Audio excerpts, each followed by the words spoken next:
책망했습니다. 1절에서 5절까지 내용입니다. 먼저 1절에 보면 어리석도다 갈라디아 사람들아 이렇게 책망의 말로 시작을 하십니다. 그들이 어리석은 이유가 1절 하반절에 나오는데 예수 그리스도께서 십자가에 못 박히신 것이 너희 눈앞에 밝히 보이거늘 누가 너희를 깨더냐, 왜 꾀임에 넘어가느냐, 이렇게 분명하게 예수님의 십자가를 만나고서도 왜 꾀임에 넘어가느냐, 너희를 유혹하는 자들도 나쁘지만 그 유혹에 넘어가는 너희들이 더 문제가 많다, 이런 의미를 담고 있습니다. 메시지 성경에 보면 이렇게 했습니다. 너희 삶의 초점을 너희가 더 이상 십자가에 못 박힌 예수 그리스도에게 맞추고 있지 않다, 이것이 분명하구나, 이렇게 했습니다.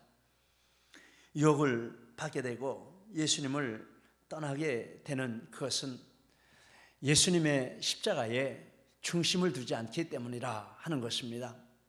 반대로 하면 예수님의 십자가에 분명한 중심을 두고 그 예수님을 바라보는 눈을 떼지 않으면 어떠한 유혹과 시험과 환난도 그를 넘어뜨릴 것이 없다 하는 것을 분명하게 알 수 있습니다. 그 내용이 갈라디아서 2장 20절이죠. 우리 갈라디아서 2장 20절 지난주 본문 말씀 중에 한 부분인데 암송하실 수 있는 분은 암송하시고 또 보시고 읽으실 분은 본문 앞에 바로 있으니까 보시면서 읽으시고 우리 한번 암송을 하시겠습니다. 내가 그리스도와 함께 십자가에 못 박혔나니 그런즉 이제는 내가 사는 것이 아니요 오직 내 안에 그리스도께서 사시는 것이라. 이제 내가 육체 가운데 사는 것은 나를 사랑하사 나를 위하여 자기 자신을 버리신 하나님의 아들을 믿는 믿음 안에서 사는 것이라. 할렐루야. 이것이 예수님의 십자가를 바라보고 사는 사람의 고백입니다. 예수님의 십자가를 바라보고 내 옛사람이 십자가에 못 박혀 죽었으니 무엇이 나를 유혹에 넘어지게 하고 또 곁길로 가게 할 수 있는 것이 있겠습니까? 우리가 그런 축복을 받은 줄 믿습니다. 너희가 참 어리석다. 어떻게 예수님을 바라보는 것에 눈을 돌려 다른 것을 바라보고 헛된 길을 따라가느냐? 그러면서 몇 가지 질문을 합니다. 첫째, 너희가 성령을 받은 것이 율법의 행위로냐 믿음으로냐? 2절, 내가 너희에게 다만 이것을 알려 하노니 너희가 성령을 받은 것이 율법의 행위로냐 혹은 듣고 믿음으로냐? 5절 말씀, 너희에게 성령을 주시고 너희 가운데서 능력을 행하시는 이의 일이 율법의 행위에서냐 혹은 듣고 믿음에서냐? 답은 듣고 믿음이라, 이렇게 답입니다. 로마서 10장 17절, 믿음은 들음에서 나며 들음은 그리스도의 말씀으로 말미암느니라. 그들이 신앙생활을 시작할 때 성령을 받았는데 그 성령은 믿음으로 받은 것입니다. 율법을 지켜서 완전하게 율법 지키는 것을 성공을 해서 성령 받은 것이 아니고 아무런 조건도 없이 예수님을 믿는 그 순간에 성령이 오셔서 그들에게 능력을 주시고 은혜를 주신 것이라 하는 것입니다. 생각해보면 너무나도 분명한 사실입니다. 두 번째, 성령으로 시작했다가 이제는 육체로 마치겠느냐? 3절, 너희가 이같이 어리석으냐? 성령으로 시작하였다가 이제는 육체로 마치겠느냐? 이렇게 믿음으로 성령을 받고 그 성령의 도우심과 은혜로 믿음 생활을 시작을 했는데 이제는 다시 육체를 따라가고 율법을 지키려는 그 자리로 다시 돌아가려고 하느냐라는 것입니다. 대답은 성령으로 시작했으니 성령으로 마쳐야 한다라는 것입니다. 고린도전서 2장 5절, 너희 믿음이 사람의 지혜에 있지 아니하고 다만 하나님의 능력에 있게 하려 하였노라.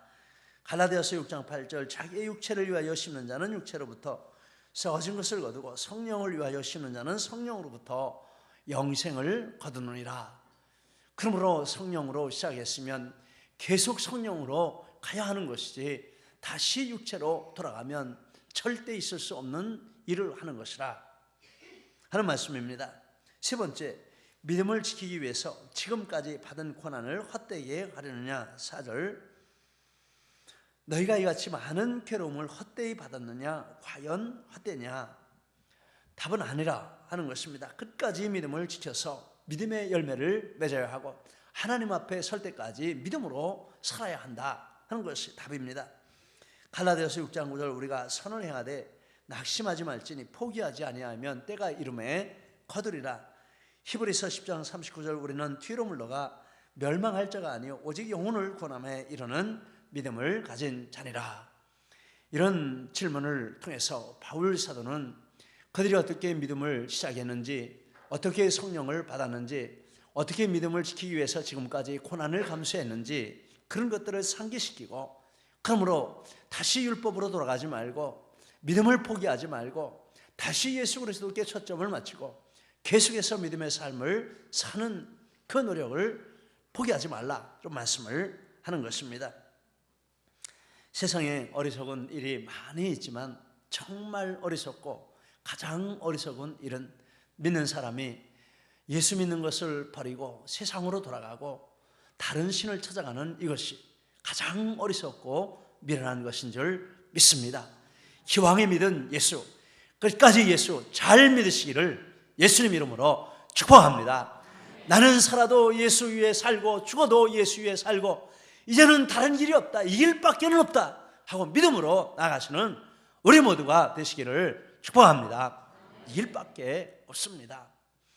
그러면서 바울 사도는 아브라함도 믿음으로 의롭다함을 받았다 이런 말씀을 합니다.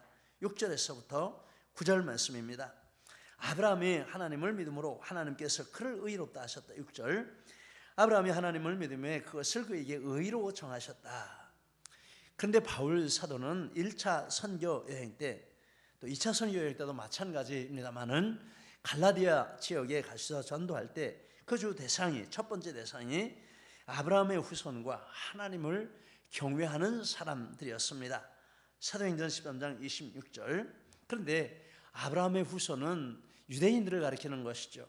그리고 하나님을 경외하는 사람들은 이방인으로서 유대교에 입교한 사람들을 가리키는 것입니다. 그러니까 이 사람들이 잘 아는 성경 인물이 있는데 누구보다도 아브라함을 잘 아는 것입니다. 그래서 아브라함의 후손이라 얼마나 자부심이 강한지 모릅니다. 우리는 아브라함의 후손이라. 그리고 이렇게 자부심을 강한 공동체에 들어왔으니 이방인들도 다른 사람은 몰라도 아브라함에 대해서는 너무나도 잘 아는 것입니다. 아브라함, 아브라함, 아브라함. 늘 말하고 듣는 게 아브라함입니다. 아브라함을 너무 잘 아는데, 그런데 아브라함을 어떻게 잘합니까? 아브라함이 할례의 조상이다. 즉 할례의 행위로 구원을 받은 사람이다. 이렇게 알고 있다라는 것입니다. 창세기 17장 10절에 너희 중 남자는 다 할례를 받으라. 이것이 나와 너희 후손 사이에 지킬래 언약이라. 우리는 아브라함의 후손으로 할례를 받았는데 너희들도 아브라함의 후손이 되고 싶어, 구원받고 싶어, 하나님 백성 되고 싶어, 할례 받아. 그럼 우리가 받아줄게. 이렇게 해서 하나님을 경외하는 사람들이 된 것입니다. 이 유대교 공동체에 들어왔습니다. 아브라함이 자랑거리고 아브라함이 자랑거리라는 것은 할례가 자랑거리라 그것입니다. 할례의 행위로 구원을 받았다라는 것입니다. 그러므로 자기들도 할례를 받아 구원받는 것으로 당연히 이렇게 믿죠. 사도행전 15장 1절 어떤 사람들이 유대부터 내려와서 형제들을 가르치되 너희가 모세의 법대로 할례를 받지 아니하면 너희 구원 얻지 못하리라. 예수님을 믿으면서도 이 할례가 구원의 조건으로 자리를 잡고 있는 것입니다. 예수 믿는 것 좋은데 근데 할례 받아야 된다. 구원의 조건이 두 개가 되는 거죠. 예수도 믿어야 되지만 할례 받아야 된다. 할례 안 받으면 구원 못 받는 거다.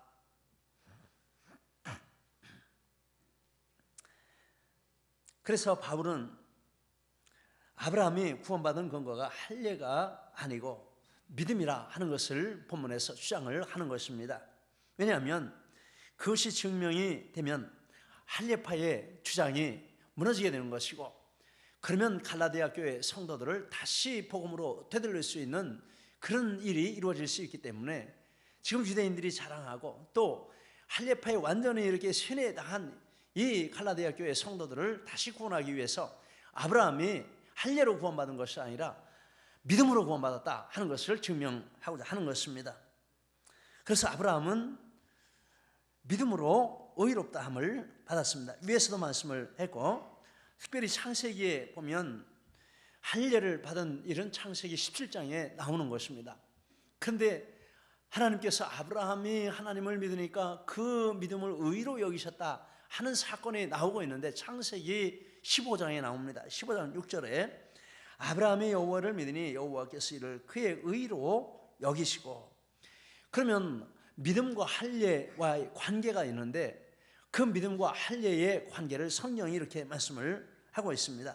로마서 4장 9절 아브라함에게는 그 믿음이 의로 여겨졌다 하노라. 그리고 11절 그가 할례의 표를 받은 것은 무할례 시에 믿음으로 된 의를 인친 것이니, 이것이 할례의 정확한 위치인 것입니다. 할례를 받아서 구원을 얻는 것이 아니고 이미 아브라함은 할례 전에 구원을 받았습니다. 구원을 받았는데 무엇으로 구원을 받았습니까? 믿음으로 구원을 받았습니다. 그리고 나서 하나님이 할례를 주셨는데 할례는 할례 전에 믿고 구원받은 것을 하나님이 증거해 주시는, 인정해 주시는 표로 할례를 받게 해주셨다라고 말하면 다시 있습니다. 로마서 4장 9절 11절 아브라함에게는 그 믿음이 의로 여겨졌다 하노라. 그가 할례의 표를 받은 것은 무할례 시에 믿음으로 된 의를 인친 것이니.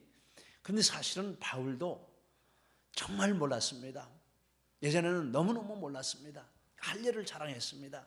하나님이 그 눈을 열어주시고 이 진리를 보게 해주시고, 그래서 로마서에 기록을 하고 갈라디아서에서도 기록을 하고 지금 이 싸움을 싸우고 있는 것입니다. 아브라함이 무엇으로 구원을 받았는지 여러분 아십니까? 아브라함이 할례로 구원받은 것이 아닙니다. 믿음으로 구원받았고, 할례는 그 믿음이 의롭다고 하나님이 인정해 주신 단지 표일 뿐이지, 그래서 할례가 구원의 조건이 아니고 믿음이 구원의 조건입니다. 이것을 분명하게 말씀을 하는 것입니다. 그러므로 이방인인 여러분이 구원을 받는 것도 믿음으로 구원받는 것이지 할례로 구원받는 것이 아닙니다 라고 말합니다. 하나님께서 이방을 믿음으로 의롭다 하시는 구원 계획을 세우셨습니다. 8절 하나님이 이방을 믿음으로 말미암아 의로 청하실 것, 이것은 그렇게 계획을 세우셨다라는 것이죠. 이방도 믿음으로 구원을 받는다. 아브라함도 믿음으로 구원을 받고, 아브라함의 후손도 믿음으로 구원을 받고, 이방도 믿음으로 구원을 받는다. 이미 이것이 구약이 기록되기 전에 하나님 마음에 가지고 계셨던 경륜, 구원의 계획이셨습니다. 그런데 그것을 말씀을 8절에 이렇게 바울 사도가 말씀을 하고, 그리고 그 구원 계획을 아브라함에게 미리 말씀해 주셨다라고 합니다. 8절 성경이 미리 알고 먼저 아브라함에게 복음을 전하되 모든 이방이 너로 말미암아 복을 받으리라 하였느니라. 그런데 모든 이방이 너로 말미암아 복을 받으리라 하고 성경이 말씀하신 그 배경이 창세기 12장 3절입니다. 하나님이 창세기 12장 그 1절 이하에서 아브라함을 부르셨습니다. 그때 쭉 말씀을 해주시면서 모든 이방이 너로 말미암아 구원을 받을 것이라, 복을 받을 것이라, 이렇게 말씀을 해주셨는데, 오늘 갈라디아서 3장 8절의 해석을 보니까 이 이방 사람들도 믿음으로 말미암아 구원을 받는다 하는 것을 이미 그때 아브라함에게 말씀을 해주셨다라는 것입니다. 좀 놀라운 것이죠. 아브라함이 믿음으로 의롭다함을 받기 전에 이미 아브라함을 부르실 때 하나님이 그런 계획을 미리 아브라함에게 말씀을 해주신 것입니다. 그리고 계속해서 말씀을 하셨습니다. 17장 5절 내 이름을 아브라함이라 하리니 이는 내가 너를 여러 민족의 아버지가 되게 함이니라. 22장 18절 내 씨로 말미암아 천하 만민이 복을 받으리니. 계속 말씀해 주셨는데 이게 이방인들도 아브라함의 믿음으로 받은 것처럼 이방인들도 똑같이 아브라함의 그 믿음으로 구원받은 그 길을 따라서 믿음으로 구원받는 역사를 하나님이 이루신다라는 것입니다. 그것을 미리 아브라함에게 보여주셨습니다. 그래서 아브라함처럼 하나님을 믿는 사람이 진짜 아브라함의 후손이라. 할례를 받고 혈통으로 아브라함의 후손이 아니고 아브라함처럼 하나님의 약속을 믿고 하나님을 믿는 그 사람이 진짜 아브라함의 후손이라 하는 결론을 내립니다. 7절 말씀 그런즉 믿음으로 말미암은 자들은 아브라함의 자손인 줄 알지어다. 그러므로 믿음으로 말미암은 자는 믿음이 있는 아브라함과 함께 복을 받느니라. 정말 놀라운 말씀입니다. 그러니 유대인들의 할례파들의 이 믿음이 얼마나 잘못된 자리에 있는 것입니까? 그것을 말씀을 하고 있습니다. 그러면서 율법으로 구원받을 수 없고 율법은 구원의 조건으로 주신 것이 아니고 다른 기능으로 주신 것이라 하는 것을 10절에서 12절의 말씀을 하고 있습니다. 율법에 속한 자들은 저주 아래 있습니다. 10절, 물은 율법 행위에 속한 자들은 저주 아래에 있나니 즉 율법으로 말미암아 구원을 받을 수 없는 저주가 그들에게 있고 또 율법을 다 지켜야 하는데 지키지 못하기 때문에 지키지 못하는 자들에게 말씀한 그 형벌이 그들에게 임한다라는 뜻입니다. 율법을 다 지키지 못하면 구원을 받을 수 없습니다. 10절, 기록된 바 누구든지 율법책에 기록된 대로 모든 일을 항상 행하지 아니하는 자는 저주하는 자라 하였습니다. 신명기 27장 26절에 보면 모세오경을 다 기록하고 나서 하나님이 이스라엘 백성을 모으고 율법책을 다 읽게 합니다. 읽게 하시고 너희가 이 율법대로 다 지켜 행하지 않으면 저주를 받는다 말씀하니까 이스라엘 백성이 아멘 했습니다. 이 언약을 맺었습니다. 그것을 지금 인용을 해서 10절에서 말씀합니다. 기록된 바라고 말하면서 율법책에 기록된 대로 모든 일을 항상 행하지 않으면 얼마나 낙심되는 말입니까? 모든 율법을 그리고 항상 행하지 않으면 이건 저주 아래에 있는 자라. 율법을 완전하게 지킬 수 있는 사람은 아무도 없습니다. 야고보서 2장 11절 간음하지 말라 하시니가 또한 살인하지 말라 하였은즉 내가 비록 간음하지 아니하였어도 살인하면 율법을 범한 자가 되느니라. 당연한 말이죠. 만 가지를 다 지켰는데 하나를 못 지켰어요. 그럼 율법을 범한 자입니다.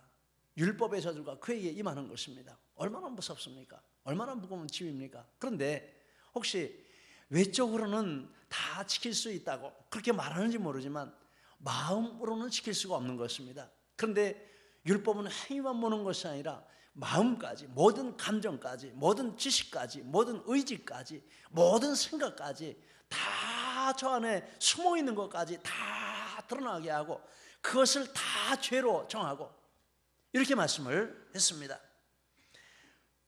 마태복음 5장 27절 28절 간음하지 말라 했다는 것을 너희가 들었으나 나는 너희에게 이르노니 음욕을 품고 여자를 보는 자마다 마음에 이미 간음하였느니라.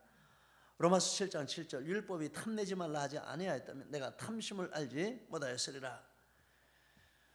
훔치지 말라 이런 말도 있지만 탐내지 말라 이런 말도 했습니다. 훔치지 말라 하는 것은 행위의 문제이지만 탐내지 말라 하는 것은 마음의 문제입니다. 바울 사도가 그 말에 깨졌습니다. 탐내지 말라 이거 마음의 문제인데 근데 내가 마음으로 탐내지 않고 한 번도 탐내지 않고 살아온 것이 아닌데 이러면서 무너지는 것입니다. 여러분 이렇게 율법을 이와 같이 마음으로 또 감정 하나하나까지 다 생각까지 다 온전하게 지킬 수 있는 사람이 누가 있습니까? 우리가 죄인인데 행위로도 못하고 마음으로도 못합니다. 그래서 율법에 속한 자는 저주 아래에 있다 하는 말이 그 말씀입니다. 율법으로 구원받으려고 하면 저주밖에 받을 것이 없다. 그리고 하나님께서 정해놓으신 구원의 길은 따로 있다라고 말합니다. 11절 하나님 앞에서 아무도 율법으로 말미암아 의롭게 되지 못할 것이 분명하니 이는 의인은 믿음으로 살리라 하였습니다. 하박국서 2장 4절을 인용했는데 이 말씀이 로마서 1장 17절에도 나오지 않습니까? 이 말씀에 바울 사도가 깨졌습니다. 그리고 마틴 루터도 이 말씀에 깨졌습니다. 새롭게 됐습니다. 정말 위대한 말씀인 것 같습니다. 정말 믿음으로 구원 얻는다는 것이 우리 마음에 부닥쳐 오고 믿어지면 모든 것이 변하는 이런 역사가 있게 되는 줄 믿습니다. 그렇게 말씀을 하고 있습니다.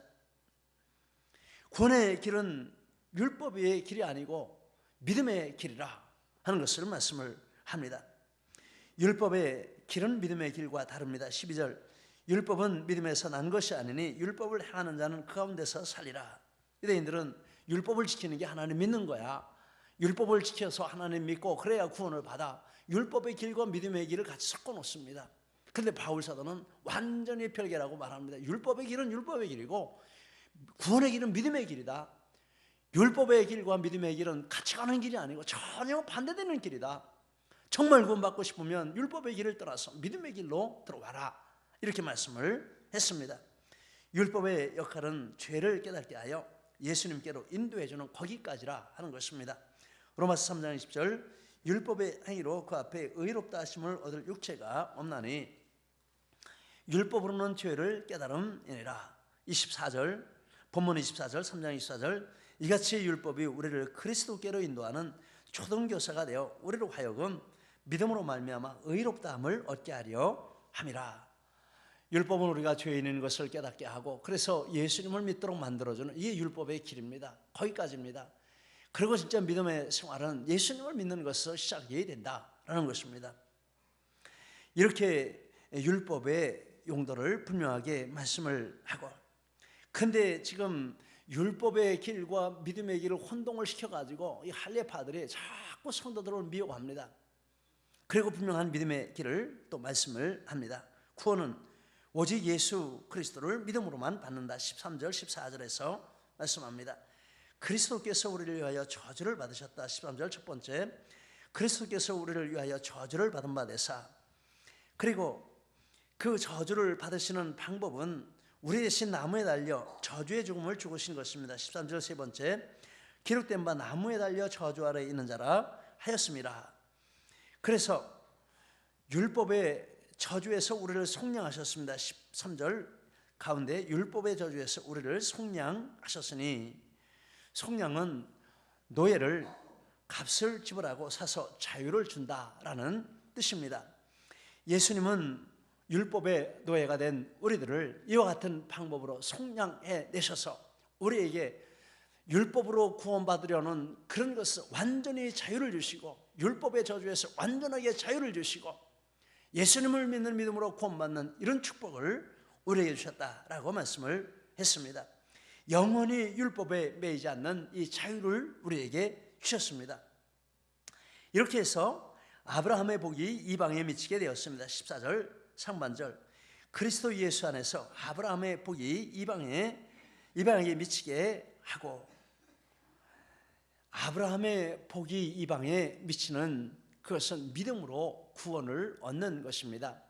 그런데 그 믿음의 대상과 내용은 예수 그리스도시다라는 것입니다. 아브라함의 복이 그리스도 예수 안에서 아브라함의 복이 이방에 미치게 하고, 구약시대에는 분명하지 않았지만 이제 이 신약시대에 바울이 특별히 로마서를 쓰는 이 시점에서는 분명합니다. 아브라함의 그 믿음의 복은 하나님을 믿는 것인데, 하나님이 마련해 놓으신 예수 그리스도를 통한 구원의 방법을 믿는 것이라, 예수 그리스도를 믿고 예수 그리스도의 구속사역을 믿는 것이라, 이것이 아브라함의 복이 이방에 미치도록 계획하신 하나님의 구원의 섭리고 경륜이고 방법이라, 너희가 지금 그렇게 해서 구원을 받았다라고 말씀을 하시는 것입니다.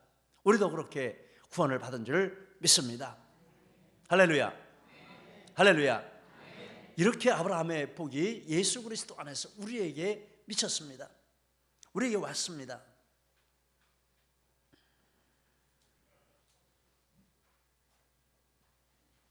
그래서 예수 그리스도만이 아브라함의 복이 이방에 미치는 유일한 방법이라 하는 것입니다.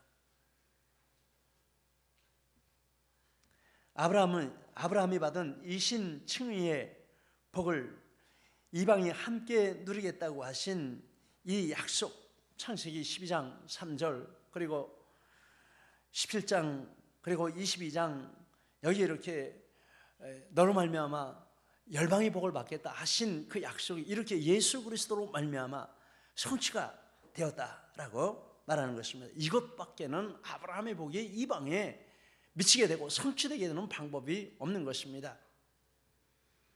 내가 곧 길이요 진리요 생명이니 나를 말미암지 너는 아버지께로 올 자가 없다. 다른 이로서는 구원받을 수 없나니 천하 사람 중에 구원받을 만한 다른 이름을 우리에게 주신 적이 없다. 다른 사람도 없습니다. 다른 방법도 없습니다. 아브라함의 그 복이 이방에 미치는 방법, 아브라함의 후손들에게 미치는 그 방법은 예수 그리스도를 구원자로 믿는 그 방법밖에 없습니다. 예수님이 나를 위해서 나무 위에 달려 십자가에 달려 저주의 죽음을 죽으시고 그리고 속량의 역사를 다 이루시고 그것을 믿을 때 성령의 은혜가 내게 적용이 되어서 내가 하나님 앞에 믿음으로 구원을 받게 되고 다른 어떤 구원의 조건도 없이 믿음으로 구원받게 되고 그래서 나는 하나님의 자녀가 되었습니다 하는 이것밖에 다른 방법으로 구원받는 방법이 없습니다. 그래서 우리는 다른 종교도 아니라고 믿습니다. 다른 어떤 방법, 고행이나 다른 어떤 방법도 아니라고 믿습니다. 오직 예수 믿는 이것밖에 다른 구원의 길은 없습니다. 할렐루야. 우리에게는 아멘입니다. 정말 감사하고 놀라운 축복입니다. 그러나 아브라함에게 약속하신 복은 거기서 멈추는 것이 아니고 아브라함의 복은 성령의 약속을 받는 것까지 포함을 하고 있습니다. 14절 하반절 우리로 하여금 믿음으로 말미암아 성령의 약속을 받게 하려 함이라. 성령의 약속은 성령을 주시겠다는 약속입니다. 사도행전 1장 4절 5절 예루살렘을 떠나지 말고 내게서 들은 바 아버지께서 약속하신 것을 기다리라. 몇 날이 못되어 성령으로 세례를 받으리라. 성령을 주시겠다는 약속이죠. 우리가 믿으면 믿는 때에 성령이 오시고 그리고 믿음을 주시고 더 믿음을 강하게 해주시고 그러면서 성령이 오셔서 한 번 오셔서 영원히 우리 안에 거주하시지만 성령이 오실 때 성령이 가지고 계시는 모든 능력과 모든 은혜들과 모든 방법들을 다 가지고 우리에게 오시는데 그런데 우리가 이 믿음을 붙들고 계속해서 나가며 믿음이 더 견고해지고 풍성해지면 그 성령의 은혜와 능력들이 우리 삶 가운데 더 풍성하게 놀랍게 펼쳐지고 열매 맺는 이런 역사가 나타난다라는 것입니다. 이것이 성령의 약속을 받는다라는 말씀의 뜻입니다. 몇 가지로 생각을 해보면 첫째, 성령의 약속은 성령의 능력을 주시겠다는 약속입니다. 누가복음 24장 49절 내가 아버지께서 약속하신 것을 너희에게 보내리니 너희는 위로부터 능력으로 입히올 때까지 이 성에 머물라. 성령이 오시는 것은 성령의 능력이 오시는 것입니다. 그런데 성령의 능력을 몇 가지로 보면 첫째 능력은 복음을 전하는 능력입니다. 사도행전 1장 8절 오직 성령이 너희에게 임하시면 너희가 권능을 받고 예루살렘과 온유다와 사마리아 땅끝까지 이르러 내 증인이 되리라. 사도행전 2장 32절 33절 예수를 하나님이 살리신지라 우리가 다 이 일의 증인이라. 하나님이 오른손으로 예수를 높이심에 그 약속하신 성령을 아버지께 받아 너희 보고 듣는 이것을 부어주셨느니라. 성령을 받아서 막 하나님의 큰일을 말하는데 사람들이 와서 보고 놀랍니다. 이 사람들이 어떻게 우리말을 하고 어디 하나님의 큰일을 말하느냐. 왠지 아니야 성령을 부어주셔가지고 우리가 지금 말하는 것이지 우리 능력으로 하는 것이 아니라 이렇게 말씀을 하고 있는 것입니다. 성령 받으면 나타나는 역사가 있는데 복음을 전하는 역사가 나타납니다. 어제 우리 친구동부 선도 행사를 했는데 교회 출석하는 수만큼 거의 그 수만큼 왔어요. 친구들을 적어내는데 많은 친구들이 와서 제가 제 방에서 가만히 듣고 있으니까 얼마나 찬송도 잘 부르고 웃기도 하고 또 얘기도 나누고 게임도 하고 듣는데 너무너무 저도 기쁘고 즐거운 거예요. 우리 학생들에게 성령이 임하셨구나. 그리고 우리는 이런저런 방법으로 계속해서 일주일에도 여러 번 전도하는 방법을 전도하는 행사를 하고 있습니다. 이 성령이 하시는 일인 줄 믿습니다. 성령이 오신 마음 가운데 이 복음 나도 전해야지 이런 마음을 주시는 줄 믿습니다. 그리고 성령의 능력은 복음 때문에 오는 환난을 이기는 능력입니다. 데살로니가전서 1장 6절 너희는 많은 환난 가운데서 성령의 기쁨으로 말씀을 받아 1장 데살로니가후서 1장 4절 너희가 견디고 있는 모든 박해와 환난 중에서 너희 인내와 믿음으로 말미암아 하나님의 여러 교회에서 우리가 친히 자랑하노라. 오늘 말씀에도 너희가 이와 같이 박해와 고난을 헛되이 받았느냐. 지금까지 이렇게 성령의 능력으로 모든 고난을 이겨왔는데 지금 포기하겠느냐. 이런 말씀입니다. 가만히 보면 정말 예수 이렇게 분명하게 믿고 마음에 예수님 모신 사람 어려움이 와도 그것 때문에 낙심하지 않습니다. 계속 잘 감당하면서 감사하면서 이기고 나가는 이런 모습들을 보게 됩니다. 성령이 오시면 복음 때문에 당한 환난과 핍박을 다 이기게 하는 은혜가 있는 줄 믿습니다. 그리고 성령의 능력은 옛사람을 죽이고 성령의 열매를 맺는 능력을 주십니다. 즉 우리의 삶이 달라지는 이런 역사를 일으켜 주시는 것입니다. 갈라디아서 5장 22절에서 24절 우리 22절은 우리가 잘 알고 있습니다. 이것도 같이 한번 암송하도록 하시겠습니다. 시작. 오직 성령이 너희에게 아니죠. 시작. 오직 성령의 열매는 사랑과 희락과 화평과 오래 참음과 자비와 양선과 충성과 온유와 절제니 이 같은 것을 금지할 법이 없느니라. 그리스도의 예수의 사람들은 육체와 함께 그 정과 욕심을 십자가에 못 박았느니라. 할렐루야. 예수의 사람들은 성령을 받는데 성령이 오시면 그 정과 욕심이 십자가에 못 박혀서 꼼짝을 못하니까 성령이 이제 능력으로 역사하셔서 우리 삶을 변화시키고 생각을 변화시키고 성령의 열매를 맺는 이런 놀라운 은혜를 우리에게 주신다라고 말씀을 했습니다. 이런 놀라운 축복을 받은 사람들이 할례파들이 와서 쏟아 가니까 거기에 넘어져 가지고서는 다시 할례파를 쫓아가는 그런 모습을 보고 바울 사도가 너무너무 마음이 아팠습니다. 그래서 이런 말씀을 쓰는 것입니다. 여러분, 우리는 어리석은 자리에 있지 않은 줄 믿습니다. 어디까지 이르렀든지 그 자리에서 더 견고하게 예수님 십자가 분명히 붙들고 날마다 예수님을 십자가를 바라보고 주님이 나를 위해 죽으셨으니 나도 주님 위해 살겠습니다. 이렇게 믿음으로 나갈 때 성령 부어주시고 능력 주시고 성령의 열매 맺게 해주시고 모든 것을 이기고 나가게 하시는 이런 은혜와 축복을 우리에게 다 주시는 줄 믿습니다. 이 은혜가 우리 모두에게 함께 하시기를 예수님 이름으로 축복합니다. 아멘. 기도하시겠습니다. 우리